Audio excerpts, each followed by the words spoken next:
What's going on, guys? Champ here, back with another LEGO Star Wars set review video. In this video, we have the Ultimate Collector Series Jabba's Sail Barge. The set number for this set is 75397 for ages 18 and up, with a total of 3,942 pieces. This set released October 1st of 2024 for a total of $499.99 USD. Now, before I dive deeper into the set, I'm going to be giving a box review. Starting on the front, we get the iconic and perfectly simple UCS style box art. On the front side of the box, on the upper left corner, we get that UCS and Jabba's Sail Barge logo. Moving towards the center, we get a nice picture of the build of Jabba's Sail Barge. And lastly, on the upper right, we get the 25 years of LEGO Star Wars logo, which in all honesty, I'm not too happy about, and I'll explain that later in the video.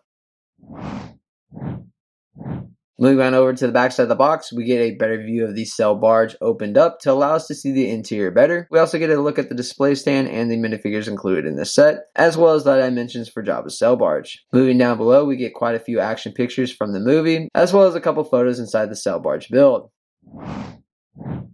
Moving on towards the side of the box, we get a nice picture of the Sail Barge from the front end. And lastly, on the top side of the box, we get another Jabba's Sail Barge logo, as well as an actual size image of all 11 unique minifigures included in the set and their accessories, which includes Max Rebo, Leia, and Jabba the Hutt. Now, let's not waste any more time and jump into the time lapse of building this set.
Now that we have the set completely built, let's jump into the manual and the minifigures that are included in the set. Upon opening the set, we get two more boxes on the inside, both containing that LEGO Star Wars and Jabba's Sail Barge logos, numbered 1 and 2 as if they were numbered bags. As I flip both boxes over, we get a movie image of the characters Max Rebo and, I'm going to butcher this name, Salacious Crumb.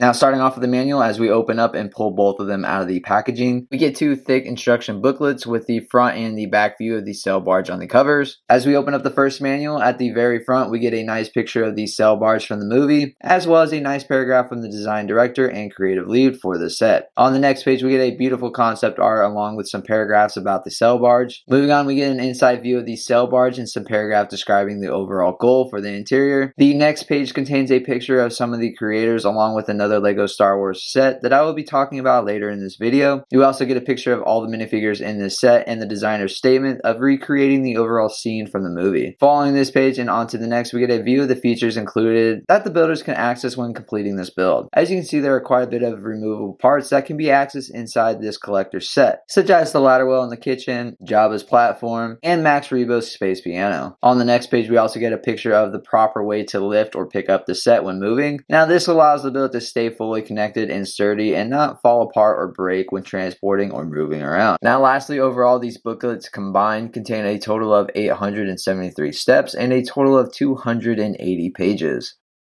Moving on from the instruction booklets and onto the 11 minifigures in this UCS set, the first and most notable minifigure included in this set is going to be Jabba the Hutt. To start off, this figure is very similar to the previous versions that we've seen in the past. However, we get a much more darker outlining with the printing. This figure has two main parts, the upper and lower, that is connected by a Technic piece in the center.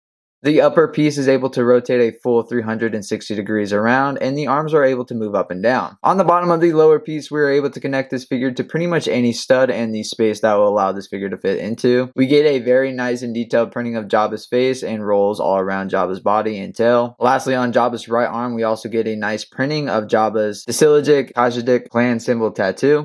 The next minifigure included in the set is going to be C-3PO. To start off, we get that classic C-3PO head mold and printing on the front face, torso, and legs. This figure does include side printing on both sides of the arms, providing detailing for C-3PO's robotic arms. Moving on over to the back side, this figure only comes with that back torso print for C-3PO. The next minifigure included in the set is going to be Bib Fortuna. To start off, we get the same newer style head mold that we got with the fat Bib Fortuna in Boba Fett's throne room back in 2022, which is very off considering Bib was much skinnier in the movie than in the Book of Boba Fett. This figure does come with a dual-sided face printing, giving us an alternative face print for Bib Fortuna. With the head mold removed, we also get a nice front torso and leg printing for Bib's robes. This figure does not include any side printing, just all black arms. Moving on over to the back side, this figure only comes with a back torso print for Bib's robes.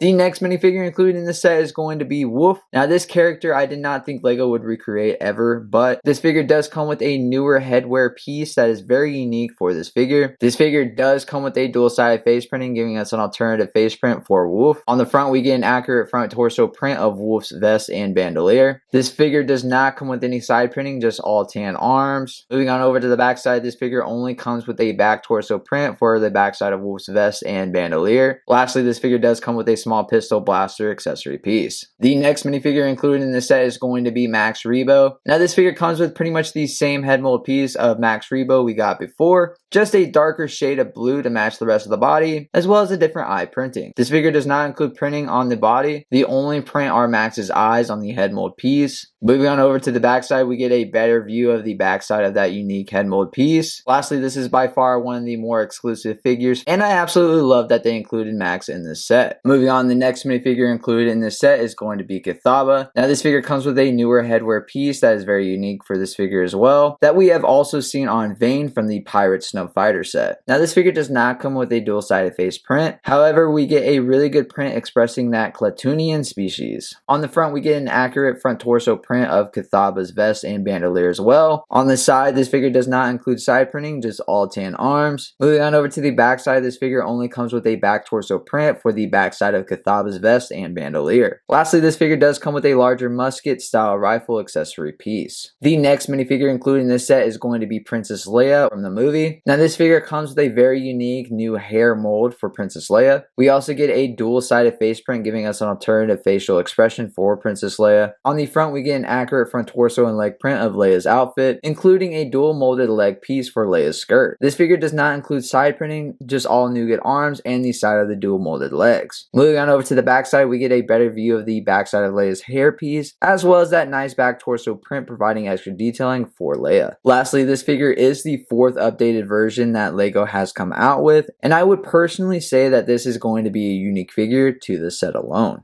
The next minifigure included in the set is going to be the Gamorrean Guard. Now this is also a very new updated version for this figure, but nothing different and exactly similar to the newer Gamorrean Guards that we've gotten from the Boba Fett's Throne Room set. To start off, the upper mold is just incredibly well detailed. The face for the Gamorrean Guard is just extremely accurate. Moving down the shoulder pads to the round chest or the stomach make this figure look even more accurate to the character. We also get a very nice leg printing on the leg piece included. This figure does not include side printing, just all Shrek green arms. However, we get a very nice side view of the Gamorrean's upper body mold, expressing the amount of detail on the head and shoulder pads. Moving on over to the backside, we just get a look at that backside of that newer upper body mold for this figure.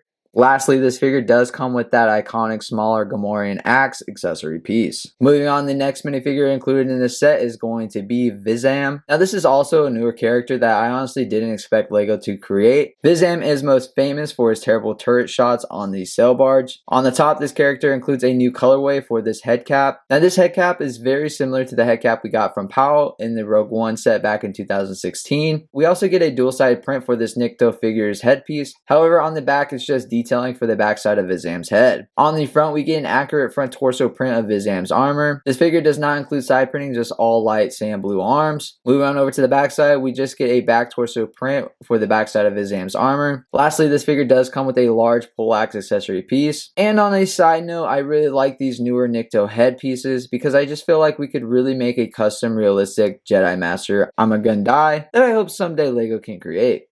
Moving on, the next minifigure included in the set is going to be R2-D2 with the serving tray. Now this is not a newer character by any means. The only unique piece for this figure is that tray and the other cup accessory pieces that you can get separately to piece this figure together. This figure comes with the same head and body printing that we've gotten on the R2s from previous sets. Moving on over to the backside, we also get that back printing, providing extra detailing for R2-D2. Lastly, like I previously stated, this figure does come with a tray piece containing 3 different glass accessory pieces. And the last of the 11 minifigures in this set is going to be Salacious Crumb. Now this figure is very similar to the mold that we got back in 2012. The main differences are going to be the ears and the printing on these figures. The old figure had a lot more detailing with the eyes and the face compared to the newer version. I think that this is a really unique figure and a pretty good molding overall. This figure pretty much just sits in this sitting position, and I think it was really cool to see this figure reappear since it was only exclusive at the time back in 2012. I just personally think that the 2000 version is more accurate in the detailing than this newer version. Moving on to the main build, this build took me around 9 to 10 hours to completely build. This set comes with quite a few play features. Starting off with the exterior, on the top platform, we get 2 main Technic pillars with these giant, really detailed cloth sails that we are able to move around and adjust for the perfect look. On the main platform, there is a lot of room to place figures for that perfect movie image. Towards the front, there are 2 hatches that lead to the inside of the ship. On the main platform, we get 2 small turrets that actually clip to the railing to recreate Vizam's iconic terrible turret scene. At the center of the main platform, we also get that much larger turret. This turret is able to turn a full 360 degrees and move up and down, but mainly we can recreate the scene where Leia uses this to destroy the sail barge. In front of the main turret, we get another hatch where if we remove this large tile piece, it will lead to a stairwell to the kitchen down below. Overall, the main platform just has a lot of really good detailing. I mean, the rails and the sails alone look so good for this build. There's a couple of studs to place figures, as well as smaller stair detailings to get to the upper platforms. This upper portion just was really well done in my opinion. Speaking of well done, moving on to the exterior walls for this sail barge, there were so many, and I mean so many incredible techniques used to get these walls to look the way they do. These walls are so stunning, and the designers did a really good job recreating all the different angles all around the ship. They did a really good job recreating the front end of the ship, capturing that shallow angle as well as including the extra detailing on the wall, filling in mostly all of the gaps. The sides also include some very nice detailing moving all the way to the rear of the ship. On the back end of these side walls, there are these windows on both sides that are able to fold up to allow spectators to see out of the sail barge. The sail barge contains a string vane on both sides of the builds that is connected using a Technic swivel and ball joint, so we are able to pull the steering wing out and adjust it in different directions we want. Moving on towards the rear, again the designers did an outstanding job recreating the more steep angle as well as filling in the gaps as best as they could.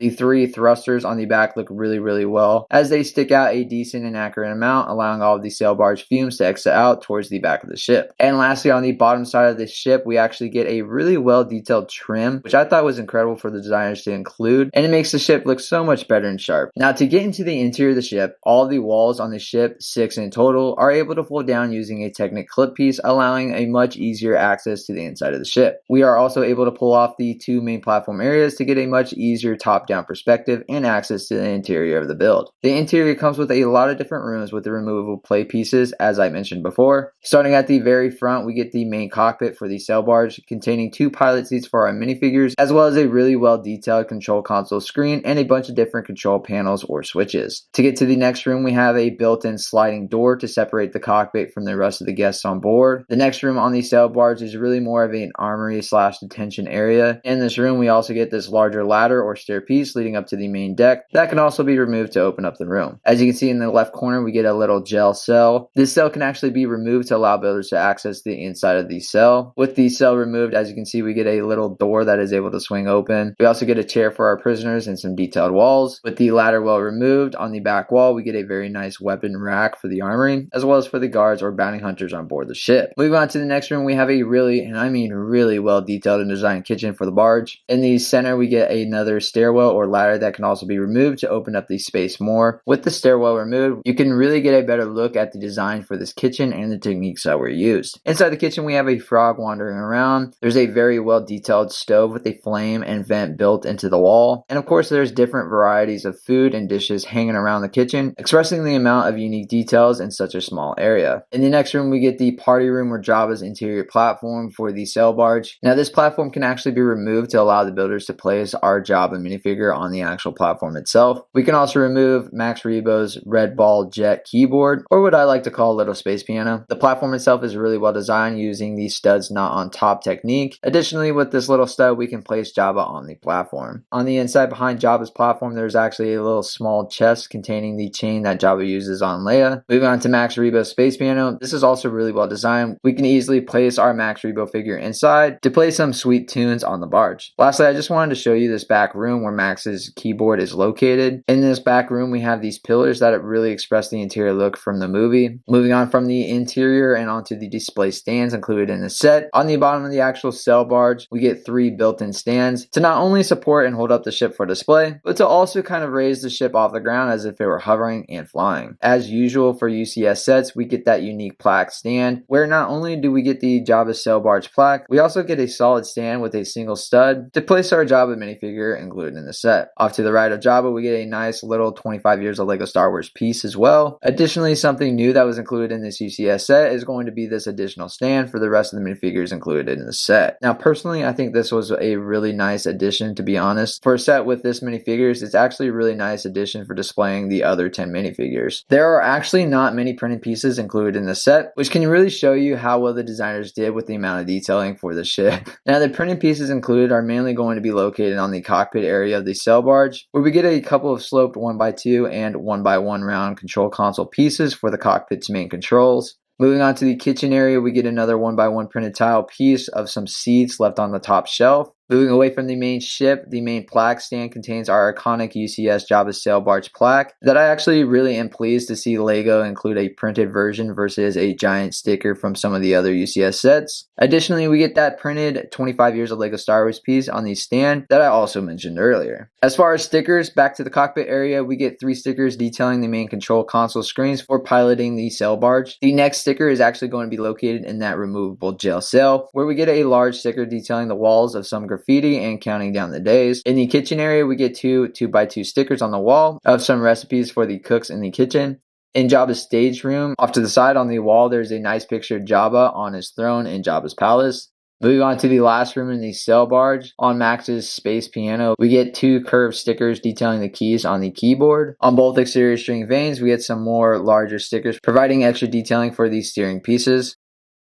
My overall opinion is that this set honestly surprised me. Now, before I get into the details, I'm going to start with the overall price. There was a lot, and I mean a lot, of controversy in regards to the price of this set upon release. I actually waited to release this video until I saw other people's opinions, and a lot of people are saying that this set is very overpriced. I personally bought this set upon release for the full retail release price, and I can personally say that I believe that this set is worth the $500 and so that you spent. By now, we all know Star Wars is one of the main themes for LEGO and is definitely overpriced. We also know you can get this set later for a discounted or on sale price, but primarily why I believe it is worth the $500 is because this, in my opinion, is one of the best LEGO Star Wars UCS sets, or just sets in general. Now, digging into why I think this, starting off with the overall build, the designers did an amazing job with the build's overall design. There have been a lot of UCS sets that either have not included an interior or super accurate exterior detailing or even scaling towards minifigures. This set has it all. I at first thought that this would have been a Master Builder Series set with the 11 minifigures included, but no, this is a UCS set with literally everything. This is not by any means a sponsored set review, nor am I getting paid to say this. This is a true honest opinion on this set. The exterior design is seriously some of the best that I've seen in a quote-unquote set. A lot of these techniques I've seen in personal creations, but there is just so many techniques and detailings to create the ship's overall shape. The kitchen is one of my favorite parts of this build for its overall amount of detailing in just a small area, but again, it's just so awesome to see a fully designed and extremely well detailed interior in a UCS set. And lastly, the 11 minifigures included. Now there are some flaws in the figures, but there are also a lot of very good qualities in the figures as well. We get a lot of new and unique figures, and at the same time we get a stand for all of them included, which I really like. On a side note, if you purchase the new LEGO Star Wars Desert Skiff and Sarlacc Pit set 75396, which I will also be doing a set review on, you can also get the other figures and builds such as the main Luke, Han, and Chewie, and the Skiff or Sarlacc Pit not included in this UCS set, but it is a perfect side set to complete the entire scene from Return of the Jedi.